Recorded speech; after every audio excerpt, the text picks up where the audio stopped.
Hello friends, welcome to Tamil Veetu Samayal. இன்னைக்கு ரொம்பவே சுவையான இன்ஸ்டன்ட் குல்ஃபி தான் நம்ம பார்க்க போறோம்.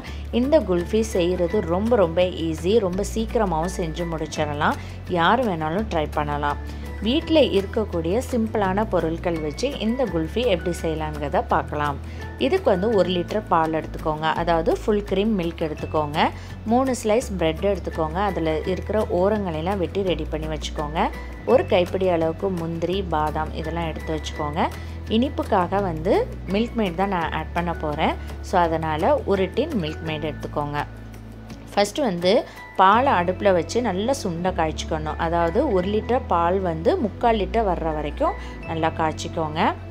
இப்போ மிக்ஸி ஜாரில் நம்ம எடுத்து வச்சுக்க பிரெட் சேர்த்துடலாம்.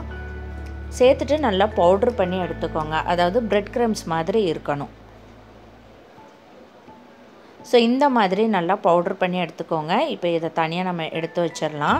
இப்போ அதே மிக்ஸி ஜாரில் நட்ஸை எல்லாம் சேர்த்துக்கோங்க. சேர்த்துட்டு கொரன்னு ஃபஸ்ட்டு அரைச்சி எடுத்துக்கோங்க.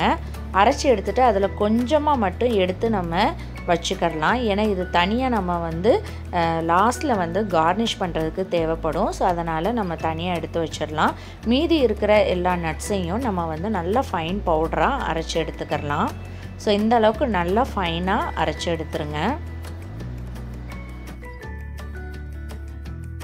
இப்போ 1 லிட்டர் பால் பார்த்திங்கன்னா 3/4 லிட்டர் வர்ற வரைக்கும் நம்ம நல்லா காய்ச்சிக்கிறணும். ஸோ சிம்லேயே வச்சு நல்லா கொதிக்க விடுங்க. இப்போ பார்த்திங்கன்னா 3/4 லிட்டர் அளவுக்கு வந்துருச்சு. இந்த டைமில் பொடிச்சு வச்சுருக்க நட்ஸை நம்ம சேர்த்துக்கலாம். சேர்த்துட்டு கூடவே வாசனைக்காக ஏலக்காய் தூள் ஒரு 1/4 டீஸ்பூன் சேர்த்துக்கோங்க. சேர்த்து நல்லா மிக்ஸ் பண்ணி விட்டுருங்க. இப்போ மில்க் மேடும் ஆட் பண்ணிக்கோங்க. மில்க் மேடு பார்த்திங்கன்னா ஃபுல் டின்மே சேர்த்துக்கோங்க. அப்போ தான் நல்ல இனிப்பாக இருக்கும், சாப்பிட்றதுக்கு ரொம்ப டேஸ்ட்டாக இருக்கும். ஃபைனலாக நம்ம பவுடர் பண்ணி வச்சுருக்க ப்ரெட்டையும் சேர்த்து நல்லா மிக்ஸ் பண்ணி விட்டுறலாம். இப்போ ப்ரெட்டை சேர்த்ததுக்கப்புறம் 10 நிமிஷமாவது நல்லா குக் பண்ணிக்கோங்க. நல்லா செமி சாலிடாக இருக்கணும். அதாவது கஞ்சி மாதிரி கன்சிஸ்டன்சி வந்ததுக்கப்புறம் கேஸ் ஆஃப் பண்ணிவிட்டு இதை ஒரு 10 நிமிஷம் ஆற வச்சுருங்க. ஒரு 10 நிமிஷம் ஆறினதுக்கப்புறம் பார்த்திங்கன்னா இன்னுமே நல்லா கெட்டியாயிரும். அதுக்கப்புறம் நம்ம ஒரு ஏர்டைட் பாக்ஸில் ஊற்றி வச்சிடலாம். ஸோ இந்தளவுக்கு கெட்டியாக இருக்கும் பாருங்கள். இப்போ இதை ஊற்றி வச்சுட்டு மேலே கொரன்னு அரைச்சி வச்சுக்க நட்ஸை மேலே இந்த மாதிரி கார்னிஷ்காக தூவி விட்டுட்டு மூடி வச்சு ஃப்ரீஸ் பண்ணிடுங்க. கிட்டத்தட்ட ஒரு 8 மணி நேரம் ரெஃப்ரிஜிரேட்டரில் அப்படியே இருக்கட்டும். 8 மணி நேரம் கழித்து பார்க்கலாம்.